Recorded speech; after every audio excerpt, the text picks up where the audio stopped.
নমস্কার বন্ধুরা, আপনারা ভালো আছেন? আমি ভালো আছি, আশা করছি আপনারাও ভালো আছেন। যে যেখানে আছেন সুস্থ আছেন। রাখির ছোট্ট সংসারে আপনাদের সবাইকে স্বাগত জানালাম। আজকে সকালবেলা চলে এসেছি বন্ধুরা, শুভ সকাল। সকালবেলা থেকেই ভিডিওটা স্টার্ট করলাম, তোমাদের সঙ্গে সেটা দেখালাম বন্ধুরা। সকালবেলা উঠে ঘর বারান্দা ঝাড় দেওয়ার সময়টা আপনাদের সঙ্গে শেয়ার করতে পারিনি বন্ধুরা। তারপরে যে ঘরদোর মুছে, তারপরে উপর থেকে মুছে নিচে মুছে তারপরে চলে যাব উঠোন ঝাড় দিতে।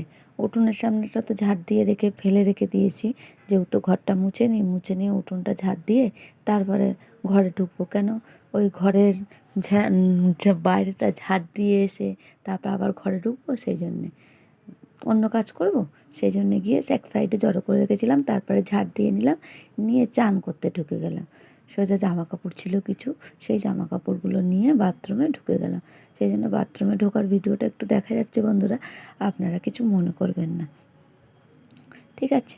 আর ভালোবেসে তো আপনারা ভিডিওটা দেখেনি অবশ্যই, সেটা তো আমি জানি, তাও বন্ধুরা একটু ক্ষমা চেয়ে নিচ্ছি, যেহেতু বাথরুমে ঢুকছিলাম তো সেই সময়টার জন্যে, তাই জন্য বন্ধুরা ভিডিওটা দেখাচ্ছিলাম। তারপরে চান করে বেরোলাম, কিছু জামা প্যান্ট ছিল, সেই জামা প্যান্টগুলো কাচলাম, কেচে সোজা চলে গেলাম ছাদে।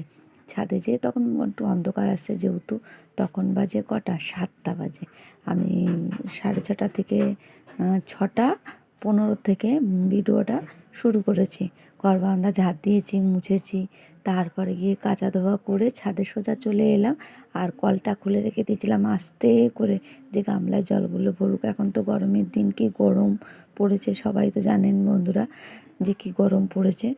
যে ছাদে যে গাছগুলো থাকে সেগুলোতে যতই জল দিই মাটি ফেটে মানে দুপুরবেলাতে হয়ে যায়, এরকম অবস্থা। আর আমাদের তো চারিদিকে কোথাও গাছ নেই, ওই দিকটা সে ফাঁকা জায়গাটা একটু জঙ্গল আছে, আদার্স কিছু নেই। আর সন্ধেবেলা ভয়েসটা দিচ্ছি বন্ধুরা, হয়তো উলু উলু জোকার এগুলো আসতে পারে, একটু মানিয়ে গুছিয়ে দেখে নিও। আর কালকে এক দিদিভাই বলল, ভিডিও দেখছিলাম, যে কপিরাইট আসছে, আওয়াজ দিলে এখন কি করব। আমার একটা ভিডিওতে তো ওরকম আওয়াজ হয়েছে, কি হবে জানি না, ভগবান জানে, ঠাকুর জানে। ফুল কটা তুলে নিলাম, নিয়ে এসে সোজা চলে আসলাম ঠাকুর ঘরে। আর এটা না সোমবারের ভিডিও বন্ধুরা, সোমবারের ভিডিওটা ছাড়তে পারিনি, আজকে আমি ভিডিওটা এডিট করে ছাড়লাম। এডিট করার চেষ্টা করেছিলাম, যেহেতু আমার মোবাইলে তো সাপোর্ট নেয় না, বলি না বন্ধুরা, অনেক সমস্যা হয়ে যায়। সেই জন্য পারলে ছোট ভিডিওই করি, আমি বেশি বড় ভিডিও করি না। তার মধ্যেও না একটু একটু করে ভিডিওটা বড়ই হয়ে যায়। তোমাদের সঙ্গে যদি সব কিছু দেখাতে চাই, তাও তো পুরোটা ভিডিও দেখাই না, রাত অবধি বা সারাদিন কী করছি সেগুলো তো আমি দেখাই না, একটু একটু করে ক্লিপ নিয়ে থাকি, যে তোমাদের দেখানোর জন্যে।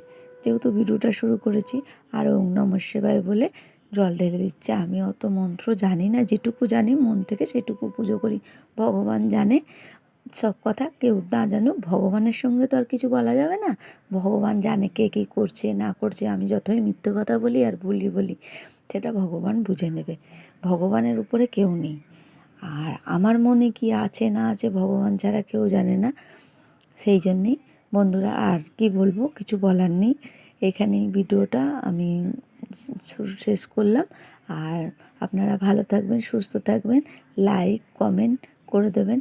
আর যাদের একটু ভালো লাগবে তারা অবশ্যই একটা লাইক কমেন্ট করে দেবেন। আর নতুন যদি কোনো বন্ধু এসে থাকো, তাহলে গিয়ে চ্যানেলটা সাবস্ক্রাইব করে দিও। আর তোমার নতুন বন্ধুদের অনেক অনেক ভালোবাসা জানালাম, যারা নতুন এসছো। আর গিয়ে যারা আমার ভিডিওতে এতক্ষণ ধরে দেখো, তাদেরও অনেক অনেক ধন্যবাদ। তোমরা যদি ভিডিওটা না দেখতে, তাহলে হয়তো আমার ভিউজও হতো না, আর আমি এত দূর এগোতেও পারতাম না। একটু ছোট্ট সংসারটাকে অনেক বড় করে নিয়েছি, অনেক বড়। 400-র উপরে যদি হয়ে যায়, সেটা মানে আমার কাছে অনেক বড়। আমি কোনোদিন কল্পনাই করতে পারিনি যে আমি এই ইউটিউব লাইনে আসবো বা ইউটিউব লাইনে কাজ করব। এইটুখানি কাজ করার জন্য আমার মেয়ের আগ্রহ। বন্ধুরা, আপনারা আমার মেয়েকে প্রচুর আশীর্বাদ করবেন, আমার মেয়ে যেন এরকমভাবে আমাকে করতে হয়। টাটা বন্ধুরা।